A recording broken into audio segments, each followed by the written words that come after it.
નામ સંજય ગોસ્વામી। અમે આજે અમારો સમસ્ત સાધુ સમાજ અને રાવળદેવ સમાજનું જે સમાધિ સ્થાન રૈયા ખાતે આવેલું છે એના અનુસંધાને રાજકોટ મેયર, આરોગ્ય અધિકારી અને ડેપ્યુટી કમિશનરને અને સ્ટેન્ડિંગને રજૂઆત કરવા આવ્યા છે કે આ સમાધિ સ્થાન રાજ્ય સરકારે અને જે તે વખતે રૈયા ગ્રામ પંચાયતે સમસ્ત સાધુ સમાજ અને રાવળદેવ સમાજને સોંપવામાં આવેલું છે। તો કોર્પોરેશને જનરલ બોર્ડમાં એક જ પરિવારના ટ્રસ્ટને કેમ જનરલ બોર્ડમાં બીજો ઠરાવ કર્યો?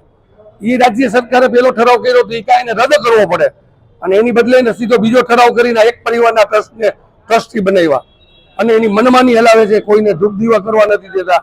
બીજું, આ સમાધિ સ્થાનની અંદર અમારા પૂર્વજો, અમારા વડીલો, અમારામાં કોઈ પણ મૃત્યુ પામે, આ મૃત્યુ પામે પછી પણ અમારામાં એ પવિત્રતા ગણાય એમ।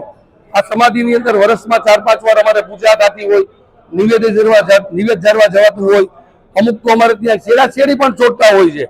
તો આ ટ્રસ્ટીઓ દ્વારા પોતાના કૂતરા મરી ગયા હોય, આ કૂતરાઓને ત્યાં સમાધિ આપી અને આ સમાધિ સ્થાનને ખૂબ જ અપવિત્ર કરી નાખ્યું છે।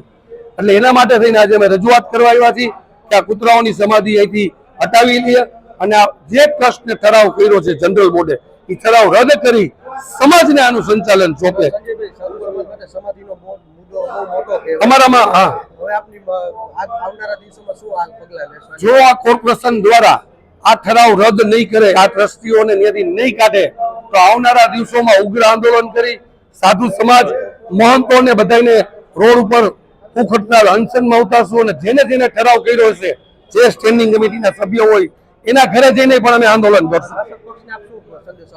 શાસક પક્ષને અમે એટલું અત્યારે કીધું, એમના ધ્યાનમાં નહોતું કે ભાઈ આવું બન્યું છે, પણ આજે અમે એના ધ્યાનમાં મૂક્યું છે કારણ કે એ તો પ્રશાસક છે, સ્થળ ઉપર ના ગયા હોય, પણ આજે અમે એને ધ્યાનમાં મૂક્યું છે। આજથી લોકો કેવો અમલ કરે છે એવું અમે એમને પાછું અઠવાડિયા પછી ફોલોઅપ લેશું।